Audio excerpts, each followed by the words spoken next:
Musket is a lot of fun to play with in New World and can be really good if you use the right build. In this video I will be going over the most powerful build for Musket that makes the weapon a very viable choice. With this build you will deal a lot of damage while being relatively safe, as you can continuously hit people from a very large distance.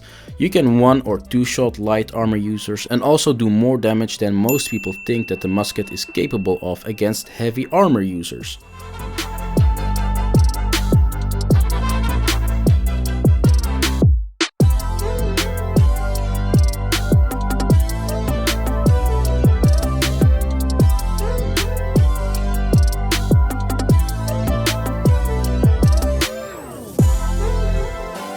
And the best thing about this build is that it's really cheap to make, so if you just want to simply try it out and see if you like it or not, you absolutely can without losing too much. So let's get right into the build.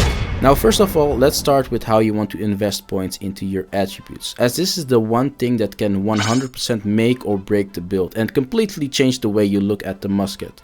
A lot of players will go full dexterity with the Musket, due to the simple fact that it is its primary attribute. Makes sense, right? This is however a common misconception, as investing points into attributes has diminishing returns for weapons with 2 scaling attributes, like the Musket. Essentially, the more points you spend in an attribute, the less damage you get in return for it. And this especially becomes noticeable after you invest about 200 to 250 points into an attribute. So instead of going full dexterity, you want to get any of these ratios, but really you want to try to get 300 dexterity and at least 150 intelligence for the best results. Next to this being the best ratio for raw damage, 150 intelligence will increase your elemental damage, and 300 dexterity gives you a free crit every time you dodge roll.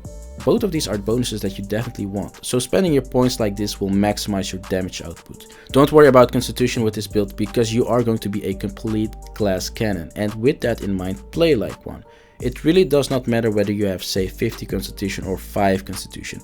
In many cases it will not change the outcome in terms of whether you die or live when you're PvPing. You are simply paper. With other builds or weapons this can definitely be a problem, but with the Musket it really isn't, as the potential distance you have with the Musket, combined with the fact that you can relatively easily hit people from a very large distance, make it so that you can use you being paper to your advantage. It's all about positioning and maintaining distance, and the more you play Musket, the better you'll get at it. Especially also because we will combine the Musket with the rapier, which is a very useful weapon for loads of mobility, but also for dealing damage while preventing incoming damage. Next to that, rapier has the same primary and secondary attributes, so it's definitely my preferred option to pair up with your Musket. Now let's move on to gear. You really just want to pick up gear that gives you as much damage as possible, so dexterity or intelligence, as long as you maintain the ratio I showed you before. Pure damage oriented gear like this can usually be found quite cheap, so you can get gear with high gear score from the trading post and really only spend a few hundred coins for a full set. For example, you have skinning armor that gives you high amounts of dexterity that is usually going to be very cheap. As we are in fact a glass cannon, we really want to have that dodge roll and stay in the light equip load category. It's just really nice to have the mobility and extra damage from being a light armor user with this build. To get the most armor while also staying in the light equip load, use any of the following combinations of medium and light armor. They will pretty much result in the same armor stats, and make sure that you have the highest possible armor ratings while still being in the light category. Regarding perks, there are a few that you really want to get on your gear. The main perk that you want to pick up is the Empowered Shooting Stance perk. It's a great buff for one of our main abilities that I will talk about in a bit, so definitely try to get that perk. Another good perk to keep in mind is the Crippling Powder Burn perk, as it will slow everything you hit with your Powder Burn ability. But outside of that, just try to get as much raw dexterity and intelligence as possible. For jewelry the same thing applies, get as much damage as possible. For your ring, it's really nice to pick up a ring with the extra thrust damage perk, as the damage done by your Musket is in fact of the thrust type. And by the way, with the gems you get with these, you can get some defensive stats to get some physical and elemental absorption going as well.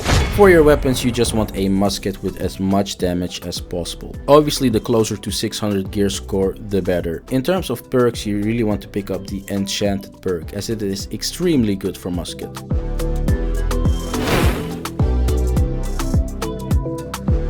Furthermore, I don't have it myself, but if you can get the Fishes perk, it's also very nice. I would definitely say that these two perks, Enchanted and Fishes, are the two best perks for Musket. Other really good options include Keenly Empowered, Keenly Jacked, and Keen Awareness. So for perks, we definitely have some options. For the gem you decide to put in your musket, it gets interesting. There are a few options here as well, but so far I have preferred using a 50% conversion gem to intelligence, due to the scalings and the fact that your investments in the intelligence attribute gives you bonuses to elemental damage. Furthermore, it also mitigates physical and thrust absorption stats from the enemy, and all around it just seems to give the most power to this build. When you are converting to intelligence, you might want to avoid using ice or fire though, as there are some players with ice or fire absorption purely to counter mages in the game. I myself convert to arcane damage because in PvE, enemies have the least resistance to it out of all the possible elements that you can convert to, so it's just nice to have that since I do both PvP and PvE. The alternative option for the gem that you use is a diamond, as using a diamond can also be really nice. It gives you 15% extra damage when you are full health, so if you can make sure that you stay at full HP at all times, which is definitely possible since you are a sniper and you play from a long distance, you will have a lot of uptime with this gem. So just keep that in mind, and the gem that you're going to use will ultimately be up to you. So now we've covered the gear, the weapons and attributes so far. Next up are the skill and ability trees. Musket has two staple abilities that you definitely want. These are Powder Burn and Shooter Stance. Powder Burn is just really nice as it is an empowered shot, meaning that it will deal more damage, but it also applies a burn to the enemy. It does really good damage. Shooter Stance gives you 5 shots that you can fire in quick succession with more control than normal shots. It's really good to use when you're hunting someone running away or even running towards you, or if you're just sniping people from a distance in general. Basically, it's good in any situation where there's an open field and you have your target on lock. Regarding the third ability, there is some flexibility in terms of which ability you want to use. I use either the sticky bomb just for the fun of it, since it is AoE and it's a grenade, and who doesn't want a grenade in their kit, right? Let's be honest. It can also be quite good in wars or Outpost Rush, since everybody is grouped up together all the time, so you can apply some easy AoE damage with it. Traps are nice for dueling and more control, especially if you chain it with the rapier supposed that stuns enemies, and Powder Shot is a 150% extra damage shot that really fits the sniper playstyle that this build promotes very well. So therefore, at this moment in time, I mostly use the Powder Shot. Since in Outpost Rush you can always apply it pretty much and you can just use it a lot. It's a really good opener due to its First Blood perk, and it also increases your damage for a few seconds when you use it. So my preferred combination at the moment is Powder Burn, Shooter Stance and Powder Shot. Regarding the passives in the skill trees, I have found that the following investments are the best. So in terms of passive perks, you really just want to pick up this selection. This selection of passive perks will make sure that you have all the right modifiers, all the right bonuses, all the things that make your damage output as high as possible. This selection will maximize your damage output, and if you go through all these perks and read them one by one, you will see that they either directly modify your damage output by increasing it or indirectly help your damage output in some way. Also, I want to give a special mention to the Weakened Defense perk. This is the only perk that has armor penetration in this skill tree. Definitely a really nice perk to have when you're facing against people with a lot of armor stats or anything like that. Also, the Tactical Reload is the absolute best perk in this tree. It makes it so that you can fire 2 shots in quick succession if you dodge roll. Definitely want to pick up this perk. And yeah, that's really all it is. If you copy this, then you will definitely have the best selection of perks for increasing your damage. Also, if you struggle to get 300 dexterity, because it can be a pain getting it with gear and weapons alone, even if you go all out damage, then make Honeyed Melon.